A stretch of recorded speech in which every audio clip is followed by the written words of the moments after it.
Aspirants, welcome to GATE academy plus. My name is Komal Vyas और आज हम एक नया टॉपिक पढ़ेंगे that is SQL, structured query language. मैंने बहुत सारे लेक्चर्स के एंड में आपको बहुत सारे एसक्यूएल क्वेरीज बताई है और आज हम देखते हैं कि कैसे ये टॉपिक जो है ये एक्चुअली है क्या, उस टॉपिक को हम पढ़ते हैं। ओके, तो स्ट्रक्चर्ड क्वेरी लैंग्वेज हम कहाँ यूज़ करते हैं? जब भी हमें डेटाबेस के साथ में इंटरेक्शन करना है। बहुत सारे डेटाबेस हैं हमारे पास में, अगर हमें कोई चीज़ को रिट्रीव करना है, कुछ सर्च करना है, अपडेट करना है, डिलीट करना है, तो ये करने के लिए हमें क्या करनी पड़ती है? क्वेरीज लिखनी पड़ती है। आप उन्हें रन कैसे करोगे? डेटाबेस को पता कैसे चलेगा कि हमें कोई आउटपुट चाहिए? तो उसके लिए जो लैंग्वेज हम यूज़ करते हैं that is structured query language. Now will see कि इसके अंदर में होता क्या क्या चीज़ है। देखिए एक सेकेंड। तो एसक्यूएल के अंदर सबसे पहले इंट्रोडक्शन उसका कि एक्चुअली एसक्यूएल है क्या, किसने बनाया था एंड एवरीथिंग। ओके, उसके बाद में हम देखेंगे एसक्यूएल स्टार्ट किसने किया था? ईएफ कॉड ने। कब? जब उसने RDBMS प्रिपेयर किया था, राइट। बताया था कि किस तरह से सिर्फ एक डेटाबेस में आप पूरी वैल्यूज़ को नहीं रख सकते, तो आप बहुत सारे डेटाबेसेस बनाओगे और एक दूसरे से इंटरेक्शंस करवाओगे। ओके, तो ये है छोटा सा इंट्रोडक्शन एसक्यूएल का। उसके बाद में था जो कि प्रोसीजर लैंग्वेज है, एक प्रोसीजर के हिसाब से चलेगा, ठीक है, एक स्ट्रक्चर के हिसाब से रहेगा ये चीज़, स्ट्रक्चर्ड ना। इसके अंदर में बहुत सारे लैंग्वेजेस होते हैं। Data definition, DDL is data definition language, data manipulation language, transaction control language, etc. ठीक।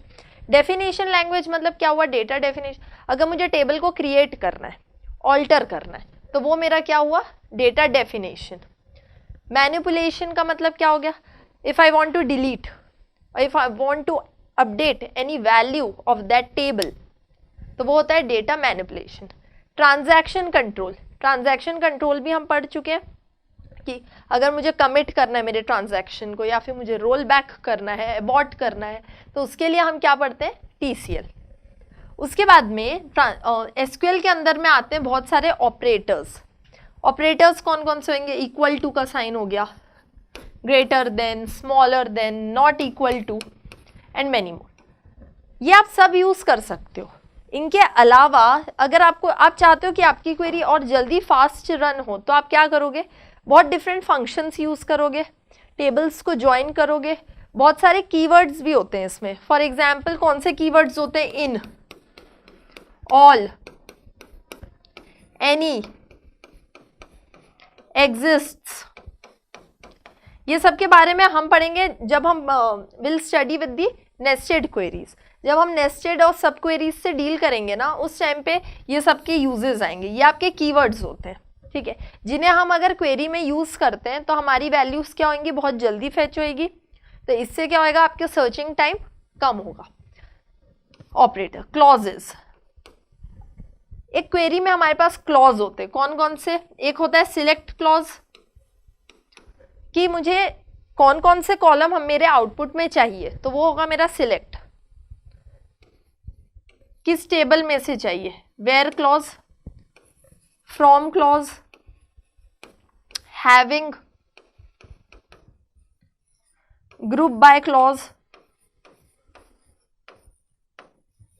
Order by clause.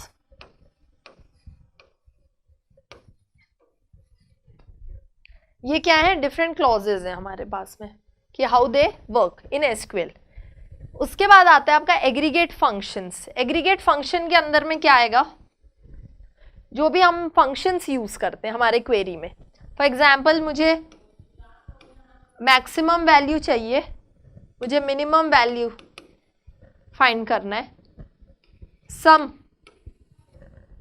पूरी सैलरी का मुझे समेशन चाहिए, एवरेज, काउंट। ये मेरे क्या हो गए? कुछ एग्रीगेट फंक्शंस हो गए। इसके अलावा और भी फंक्शंस होते हैं जैसे कि राउंड, सील, और ये मैं आपको बता भी चुकी हूँ। ओके,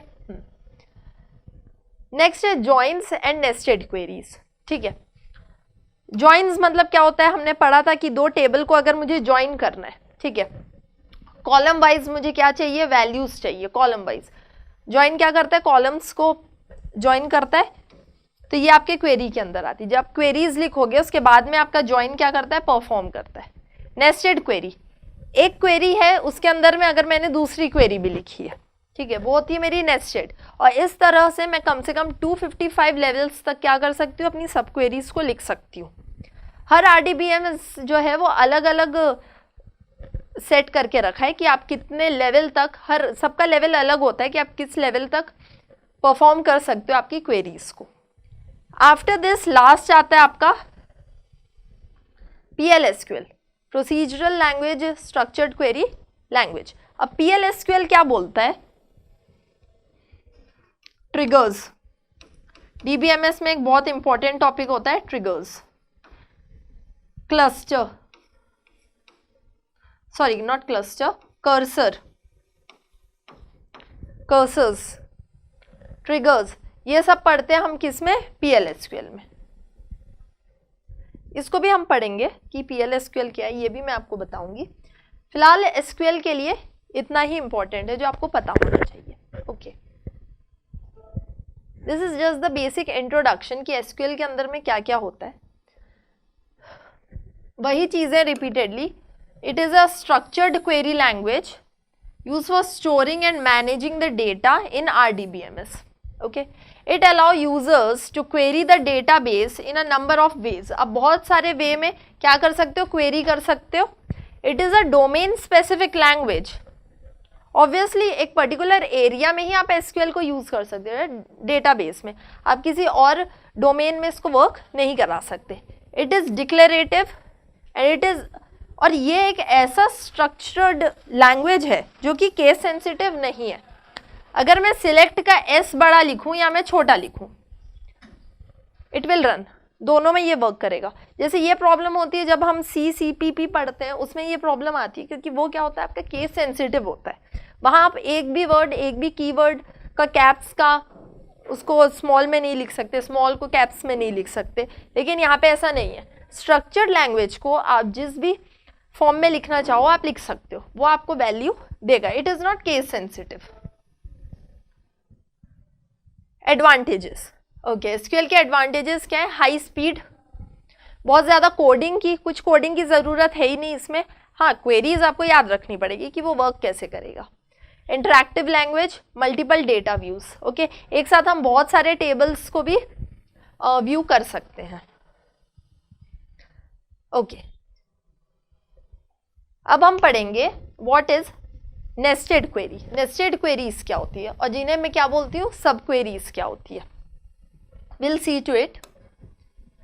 देखिए, फॉर एग्जाम्पल मुझे किसी टेबल में से कोई मिनिमम सैलरी चाहिए। एक सेकेंड, मुझे किसी टेबल में से एक मिनिमम सैलरी को निकालना है। मेरे पास टेबल का नाम दिया हुआ है EMP। ओके, सिलेक्ट मिन सेल फ्रॉम EMP, ये तो मैंने निकाल दिया। अगर मैं अब आपको ये बोलती हूँ कि मुझे नाम भी चाहिए उस इंसान का जिसका क्या है, सैलरी जो है वो क्या है, सबसे मिनिमम है। लिखने को मैं ऐसा लिख सकती थी, सिलेक्ट ई नेम कॉमा मिन सेल, नहीं, मैं ऐसा नहीं लिख सकती। रीजन, ये तो एग्जीक्यूट होगा पर ये ई नेम क्या करेगा, पूरी वैल्यूज दे देगा। जितने भी उस टेबल में नेम्स होंगे वो पूरे नेम दे देगा, क्योंकि मैंने यहाँ पे ये स्पेसिफाई नहीं किया है कि मुझे उस मिनिमम सैलरी वाले का ही नाम चाहिए। ठीक है, ये मैंने अभी स्पेसिफाई किया क्या, मतलब इस, अगर मैं ये क्वेरी लिखती हूँ तो ये आपको मिनिमम सैलरी का नेम नहीं देने वाला। ठीक है, ये आपको क्या क्या परफॉर्म करके देगा, ये आपको पूरी वैल्यूज दे देगा टेबल में जितने भी नेम्स है, और उसके बाद में उस साथ में मिन सैलरी दे देगा। ठीक है, दिस इज रॉन्ग। मैं क्या करूंगी, मैं पहले एक बार इस क्वेरी को रन कराऊंगी। ठीक है, इसके ऊपर ज्वाइन करके मैं दूसरी क्वेरी लिखूंगी। यही होता है हमारा सब क्वेरीज, जब हम 2 4 5 6 क्वेरीज को एक साथ लिखते हैं। अब मैं यहाँ क्या लिख रही हूँ, देखो, select E name from EMP where sal is equals to, where sal, ये मेरा कॉलम नेम है ना, ये मेरा कॉलम नेम है, where sal is equals to, और उसके बाद में ये लिख दिया पूरा। इससे होगा क्या, सबसे पहले ये जो अंदर वाला ब्रैकेट है ये एग्जीक्यूट सबसे पहले होता है। हम ये वाले को एक एज अ टेबल भी इसको वर्क करके देखेंगे कि ये कैसे वर्क करता है। देखो, inside the bracket will execute first, ठीक है, पहले ये जो अंदर वाला ब्रैकेट है ये पहले एग्जीक्यूट होगा। इसकी जो वैल्यू है वो वैल्यू क्या करेगी, एज अ पैरामीटर आपके बड़े वाले क्वेरी के लिए जाएगी, जो आउटसाइड वाला मेन आपका जो क्वेरी है ना, आउटर क्वेरी को क्या बोलते हैं हम, मेन क्वेरी बोलते हैं, ठीक है। तो उस पर जाएगी एज अ पैरामीटर, और उसके बाद में आपका मेन क्वेरी क्या करेगा, रन करेगा। ये जो भी होता है सब चीज़ ये होता है आपका हमेशा रन टाइम पर, याद रखिएगा किस टाइम पे होएगा, ये हमेशा हमारे रन टाइम पर होता है। इसको मैं आपको अभी एग्जीक्यूट करके दिखाऊंगी, एक टेबल हम देखते हैं और उसमें देखते हैं ये कैसे एग्जीक्यूट होगा।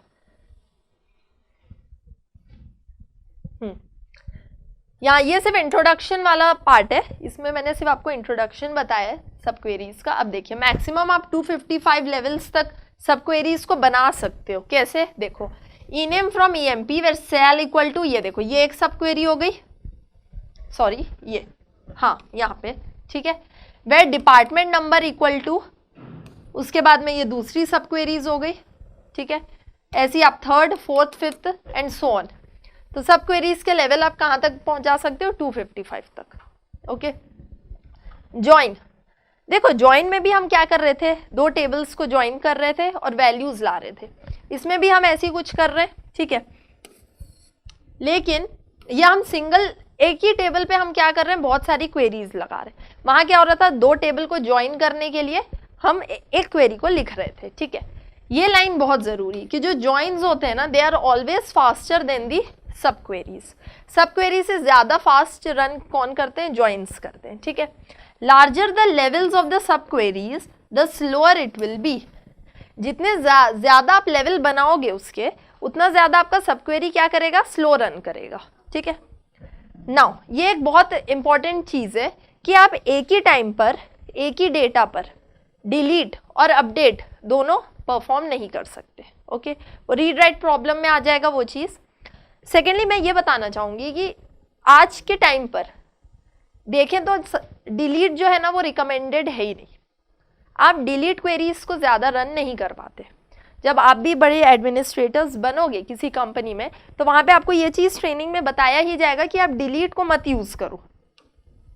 आप खुद ही देखो, जब आप पासवर्ड डालते हो और अगर आप न्यू पासवर्ड को क्या करते हो, रीसेट मारते हो, ठीक है, कोई पासवर्ड को आपने रीसेट किया, न्यू पासवर्ड आपको बनाना है, तो अगर आपने सेम पासवर्ड डाल दिया जो आपका पहले था पासवर्ड, तो वो लेता है क्या, कई बार नहीं लेता। व्हाट दे विल से कि you can not use the older password, ठीक है। तो ओल्डर पासवर्ड उसके पास कहाँ से आया, राइट, वो तो डिलीट हो जाना चाहिए, पर नहीं, सिस्टम कभी भी किसी भी चीज़ को डिलीट नहीं करता है।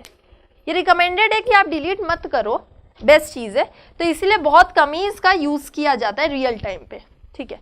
तो इसलिए हम क्या कर सकते हैं, फिर नॉर्मली हमें अपडेट करना है किसी वैल्यू को तो हम कर सकते हैं। यहाँ मैं आपको बस यही बताऊं कि रीड राइट प्रॉब्लम क्या हुआ कि एक ही डेटा पर, एक ही टाइम पर, एक ही टेबल पर मैं डिलीट और अपडेट दोनों एक साथ नहीं कर सकती, ओके। तो ये आपको समझ में आया। नेक्स्ट है आपका मल्टी रो सब क्वेरी। मल्टी रो सब क्वेरी का मतलब क्या होता है कि जब सब क्वेरीज बहुत सारे रोज को एक साथ रिट्रीव करके आपको लाकर देती है, मल्टीपल रोज अगर वो रिटर्न कर रही है, मतलब वो क्या है, आपकी एक मल्टी रो सब क्वेरी है। विल सी ये कैसे वर्क करता है ये भी हम देखेंगे। Next is any, perform the logical और, ओके। एनी मतलब क्या हुआ, लाइक फॉर एग्जाम्पल मैंने एक सब क्वेरी लिखी है, ठीक है, और उसमें मैंने कहीं पे एनी लगा दिया, इसका मतलब होता है कि वो एज एन और परफॉर्म करती है कि या तो ये कंडीशन हो करेक्ट, और ये कंडीशन हो, और ये कंडीशन हो। ऐसे अगर तीन कंडीशन है बाई चांस, तो अलग अलग कंडीशन को वो देखेगी, उसमें से कोई एक कंडीशन भी अगर सही है तो वो क्या करेगा, आपको रिटर्न करके वैल्यू लाकर दे देगा। एनी क्या है, आपका एक कीवर्ड होता है, okay. It works when it is the part of the सब क्वेरी। लेकिन आपको ये भी याद रखना जरूरी है एनी के लिए कि ये तभी वर्क करेगा कब, it will work when it is a part of the सब क्वेरी। जब वो एक सब क्वेरी का पार्ट है तब इट विल वर्क। ये छोटे छोटे पॉइंट्स को आपको लिख कर रखना जरूरी होता है। ओके, यहां पे देखिए any keyword is used in where clause. आप एनी कीवर्ड का यूज कहां पे करोगे? एक वेयर क्लॉज में। To compare a value with any of the values in the list. कोई और वैल्यू जो लिस्ट में है, अगर मुझे उसके साथ में कंपैरिजन करना है तो वहां पे मैं क्या यूज करती हूँ? एनी कीवर्ड, ठीक है। इट विल रिटर्न ट्रू, और हाँ ये ऑपरेटर्स यूज होंगे ना एनी के साथ में, ठीक है। Equal to, greater than, smaller than. It will return true if any of the subquery values meet the condition. Okay, ये आपका क्या करेगा? रिटर्न ट्रू करेगा। कब? जब भी वो सब क्वेरी की कोई भी कंडीशन अगर क्या है, कोई भी 3 में से हो सकता है 2 गलत हो 1 सही हो, तब भी ये क्या रिटर्न करेगी? ट्रू। एनी बोल रहे हैं ना हम, इनमें से कोई सा। लेकिन इन क्या है? कई बार पूछता है इन और एनी में डिफरेंस क्या होता है, ठीक है। इन क्या करेगा? If all the subquery values meet the condition. अगर जितनी भी सब क्वेरी की वैल्यूज है वो सब आपके कंडीशन मीट करना चाहिए, तभी वो आप यूज करोगे इन, ठीक है। और अगर आपको लगता है कि नहीं इसमें से कोई भी एक कंडीशन अगर मुझे पता चल गई तो मेरा रिजल्ट मुझे मिल जाएगा, तो हम यूज करेंगे एनी। एक और कीवर्ड होता है एग्जिस्ट्स। अब ये क्या है? It is much faster than in when sub query results is very large. दोनों इज द सेम थिंग, दोनों एक ही चीज है, एग्जिस्ट और एनी। बस इतना ही डिफरेंस है कि अगर जो आपका सब क्वेरी का जो रिजल्ट आ रहा है, अगर वो रिजल्ट आपका बहुत बड़ा है तो फिर एग्जिस्ट ज़्यादा अच्छा है यूज़ करना।